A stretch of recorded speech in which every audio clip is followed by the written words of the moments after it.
A quick Q&A from you about driving off-road. If you're halfway down some godforsaken track and heaven forbid you get stuck and you need recovery, is it okay to improvise and use a tie-down point, also sometimes manufacturers call them tow points, as opposed to a full tilt aftermarket rated recovery point? Is it okay to use the tow bar or the hitch receiver or, heaven forbid, a tow ball?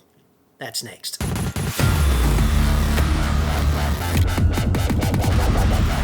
I'm John Cadogan from AutoExpert.com.au, Newcastle cheap, Australia only, website, card. Now, opinions are like other salient features of the human digestive tract on this one. Everyone's got one, don't you think? And the people with the most definite opinions on this issue of what's okay to use during recovery are also, I note, the people with the least heavy industrial experience and just generally the least experience at anything relevant. So there's that. Why should you listen to me? I trained in heavy industry. I worked in factories where heavy stuff went overhead all the time, such as dirty big V16 diesel engines coming out of locomotives, being reconditioned, and then going back in with people close by. And I note there is a staggering difference between the procedures and practices that take place during something like that, with even more potential for mayhem in some respects than four-wheel drive recovery, and actually the procedures and practices taking place out there on the road to Dingo Piss Creek. And I would suggest further that it's not really the hardware that is ever the problem, the core problem when something goes wrong with four-wheel drive recovery, because the hardware itself is fairly robust, hard to break stuff like this with a 4x4. Although, humanity does always invent a better idiot whenever one is needed. However, I'd suggest that the biggest problem with four-wheel drive recovery is just add dickhead. This video is sponsored by Olight. Sale 8 p.m. Tuesday, September the 19th until midnight, Saturday the 23rd. Links in the description. I use an Olight every day. It's this Warrior Mini 2. This has been superseded by the Mini 3 now, but mine just refuses to die despite my numerous attempts, and now we're emotionally attached. So my top recommendations on Olight for you are the Warrior Mini 3 for the ultimate in-pocket EDC experience and also its general cockroach-like ability to survive. The Warrior 3S if you want the same kind of torch, only bigger and brighter. With a swivel, it's a torch and a work light, and dude, it's less than $40 during the sale, so that's a no-brainer. Alternatively, if you need a power bank for your phone, grab a Swivel Pro Max. It's a power bank plus a work light and an emergency red strobe. New this month, the Seeker 4 Pro, optimised for outdoor use, brighter than ever at 4,600 lumens and with two charging options, a magnetic base or USB-C via the included holster. O-Lantern Music is a retro-styled lantern with stepless dimming and built-in Bluetooth speakers that mean Celine Dion can accompany you everywhere. Now, who doesn't want that? Plus, it is also a backup power bank. The Opry 2 EDC titanium multi-tool. This is great to screw tripod plates onto cameras. Plus, it's a mini pry bar and it's got 3 bit drivers in a concealed compartment. It weighs essentially nothing. Now, if you need to get approval for purchases such as these from your other half, your planned transactions might be lubricated with this gorgeous pink O-Pen glow. It's actually a really good pen and a great handbag torch. Or this delightful pink Otacle multi-tool box opener. Nothing says our relationship is on track and rock solid, darling, quite like giving that special someone a razor blade for her handbag. I asked ex-wives 2 through 5 inclusive, and they all agreed, dude, in the closing stages of our relationships, such a gift would have been a strategic error. Go figure. But it might just grease the wheels enough for you to procure that Olight of your dreams before the sale ends on Saturday when the big fat discounts run out. Link in the description, and thanks to Olight for supporting this channel. I got this question overnight by email from a dude named Glenn, and he goes, I know you've done some videos on recovery and recovery gear, but I'm not sure you've covered this topic in particular and would like your educated opinion on it. Recovery points versus tow points, or as the mob likes to call them, tie-down points. So he's talking about rated recovery points, like aftermarket bolt-on recovery points for four-wheel drives versus the points that come standard plus tow bars. We'll get to that. On my vehicle, a 21 D-Max, I've foregone the aftermarket rated recovery point option for a common sense approach of doing everything possible to not get bogged to the point of needing to be pulled out of a sticky situation. Dude, you're not going to fit in the club, are you? Using a shovel and recovery boards if needed, and or if that doesn't work, use the rated tow point to be pulled out if it ever came to that. I'm not sure it's rated in any particular sense. Like it doesn't have, working load limit, whatever, written on it, does it? It's just a tow point or a tie-down point, whatever you want to call it. It came with the vehicle. That's what we're talking about here. Glenn goes on and says that, or use the tow bar hitch receiver and pin to be pulled out backwards, all with the appropriate recovery gear and common sense. Starting to make sense so far. I detest the idea of having to spend my hard-earned on anything that there is an alternative option or approach to. Fair enough, dude. Cost of living, pressures, etc. No need to keep ARB, for example, any richer than they already are after misappropriating all of that JobKeeper revenue, for example. #assholes. I would really love your thoughts on using the tow point to be pulled out gently. In my case, would be getting pulled out of sand as a last resort. You're going to get stuck eventually, so, dude, it's going to happen. Just can't justify the $700 odd that I would need to spend on a, quote, rated recovery point, but maybe you could sway me. Okay, Glenn, so here goes, dude. I just had a look at things like a Prado. The front end of a Prado, at least the one that I could find, had these dirty big sort of U-shaped hooks that are 16 or 20 millimeter round bar, which looked to me like they were robotically MIG welded, like spray transfer MIG, onto the front of some structural member at the end of the chassis frame, right? So a pretty robust installation there. And I had a look at the ones on the Triton parked in the driveway just over there. They're two different ones at the front, actually. There's one that's a piece of stamped sort of 5.5 millimeter plate that's just doosh, with a elongated hole in it for recovery or tie down or towing, whatever.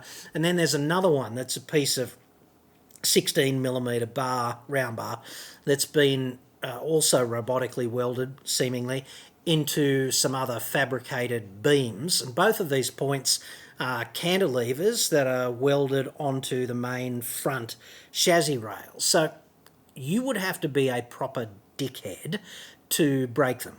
You would. You'd have to be over-enthusiastic. And herein is the major problem, I'd suggest, with four-wheel drive recovery.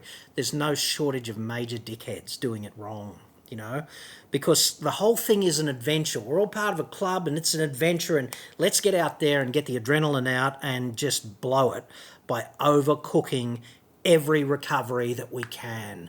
Let's not just gently recover a vehicle when you can take off like it's the start of some race at Le Mans.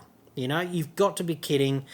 And I think a lot of people just get this so massively wrong, or they don't want to do any hard manual labour when a vehicle gets stuck. They don't want to get out a shovel and do all of that hard labour. They just want to hook up a snatch strap and just have at it as hard as you can, dude.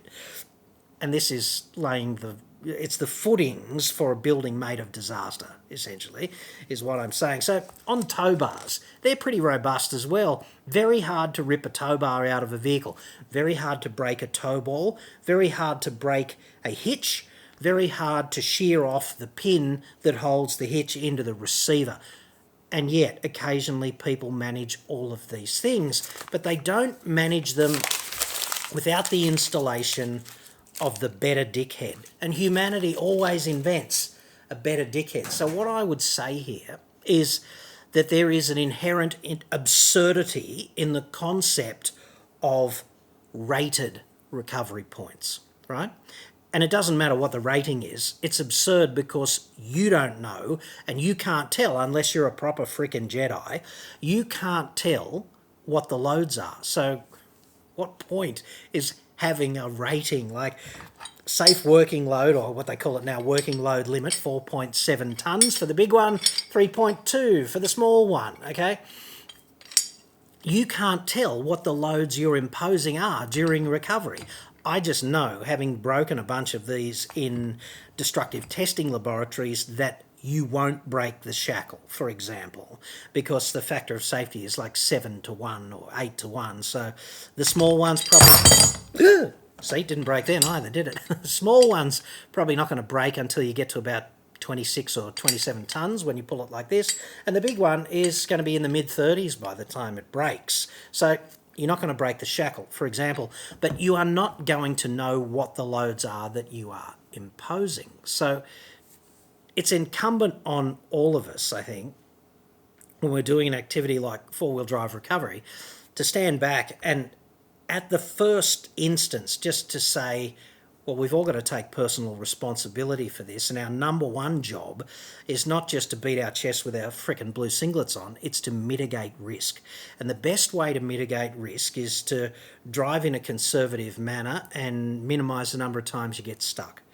But also to realise that getting stuck is inevitable eventually, and then when you do get stuck, you've got to do everything you can to mitigate risk involved in recovery operations, such as get as many people as possible away from the recovery and away from the danger zone of any ballistic projectiles, and then have a responsible adult. If it's children or inexperienced people, particularly, you've got to have a responsible adult marshalling all those people up, vulnerable people, and getting them out of the way, like well out of the way. So there's not a snowball's chance in hell that they're going to be impacted by anything that goes wrong. And then only have people with a direct role at the recovery operation, right? So a driver in each vehicle, for example, and maybe a couple of people with the manual labour digging whatever. Okay, someone who knows what they're doing might be a terribly good thing to have in the circumstances, right? So then what you've got to do is everything possible to mitigate the amount of load that is going to be required for that extraction. I'd further suggest that things like snatch straps, which is where things always go hellishly wrong because of all the energy in the strap, okay? It's stretched over a long distance and it contains a lot of energy. So if anything does let go, then the snatch strap at its full stretch is going to be like just an elastic band from hell. And unfortunately, it's going to be pointed at one of the two vehicles doing the recovery. So there's that. So you need to use a snatch strap as a last resort, and shovels and recovery boards and a bit of backbreaking manual labour, it's good for the soul after all, as a primary means of extraction.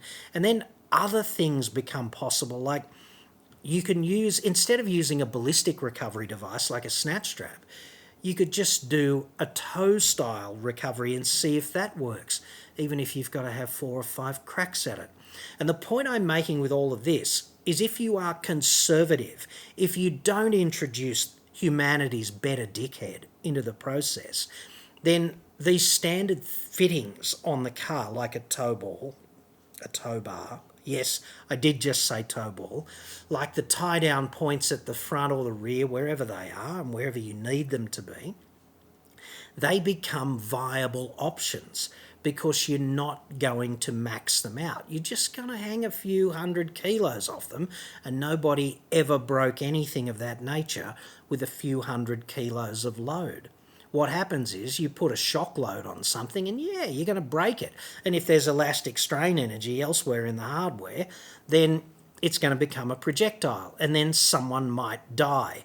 Or if you're using exactly the wrong kind of tow hitch with a big drop on it that introduces a big torque onto the hitch itself, you're not likely to break the tow ball as much as you are likely to break the weld holding the tongue onto the tube of the hitch. And then when that happens, you've got a dirty big projectile headed towards you. And I know there are plenty of examples you can find of people who've died when they've used tow bars, tow balls, whatever, as mounting options for recovery. And what happens invariably when this kind of event occurs is that the hardware gets demonized and the dickhead hardly ever gets looked at, right?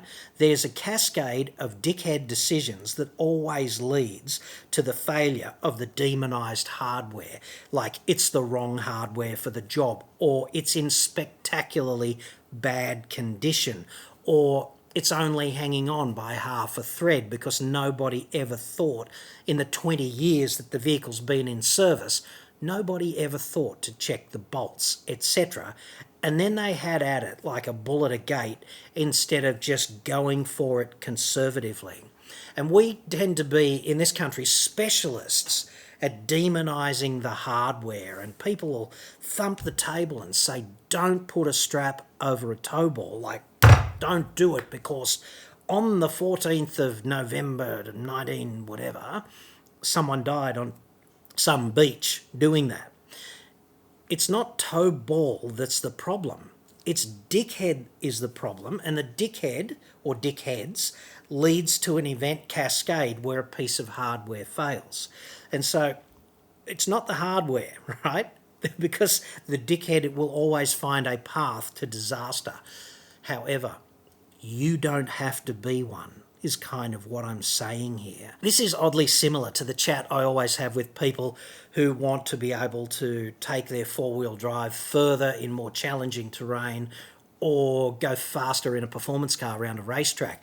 Many people think that the only way to do this is by modification. And I would suggest that the weakest link in both of these scenarios is often the grey matter, the programming in the grey matter of the dude hanging onto the steering wheel. So if you can upgrade that, you get greater capability without having to dick with the hardware, right? It's a software upgrade. And this is the case with recovery. It's absolutely the case. Better appreciation, more personal responsibility, being accountable for the consequences of decisions if they go wrong, lowering the loads, etc. Doing a bit of good for the soul, back-breaking hard work, so that you don't have to have the world's hardest crack at it with another vehicle or a winch or something. That all makes perfectly prudent sense, and it opens the door to using tow balls, the pin in the hitch receiver, the shipping tie-down points or slash tow points, whatever the manufacturer calls them, and incidentally, they only call them that because that makes it easier in a lawsuit for them. Well, we never said they were any good for recovery kind of thing. The lawyer can argue that because it's there in the manual, dude. But all of these things are assets. They have limits. It's your job to use in a stressful situation like that every asset at your disposal, but not to exceed its limit. And with that, I think my work here is done. Be safe out there, dude, even if you're one of those opinionated people I hate with no experience but really definite views on it. I don't want you to get hurt out there, so just recalibrate how you do this, dude, and hopefully you'll be here for the next video. And if you're a subscriber, I need you to be safe.